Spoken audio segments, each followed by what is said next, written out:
जो आम गाड़ियाँ चलती हैं इस वक्त इनमें 3 सिस्टम्स यूज़ होते हैं गाड़ी को चलाने के लिए। इंजन वाली गाड़ी जो पेट्रोल या डीज़ल या सीएनजी से चलती है, हाइब्रिड गाड़ी जो इंजन और मोटर की कॉम्बिनेशन से चलती है, और इलेक्ट्रिक गाड़ी जो सिर्फ इलेक्ट्रिक मोटर से चलती है।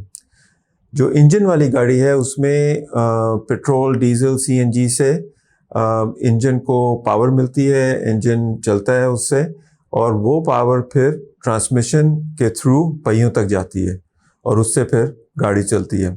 हाइब्रिड गाड़ी जो है उसमें आपके पास इंजन भी है और इलेक्ट्रिक मोटर भी है। इसमें डिफरेंट किस्म की कॉम्बिनेशंस हैं हाइब्रिड व्हीकल्स में भी, जिसमें आप इंजन और मोटर की कॉम्बिनेशन से पहियों तक पावर लेके जाते हैं और फिर उससे गाड़ी चलती है।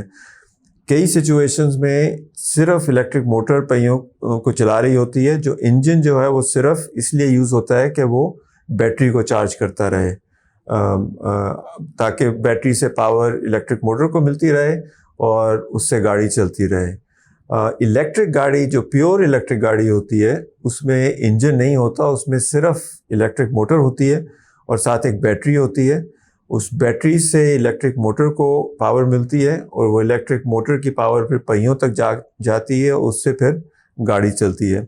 इस किस्म की गाड़ी में जब बैटरी की पावर ख़त्म हो जाती है तो उस वक़्त फिर मोटर भी काम नहीं करती, क्योंकि उसको कहीं से पावर नहीं मिल रही होती। तो उस वक़्त फिर बैटरी को रिचार्ज करने की ज़रूरत होती है ताकि फिर से वो मोटर को चला सके।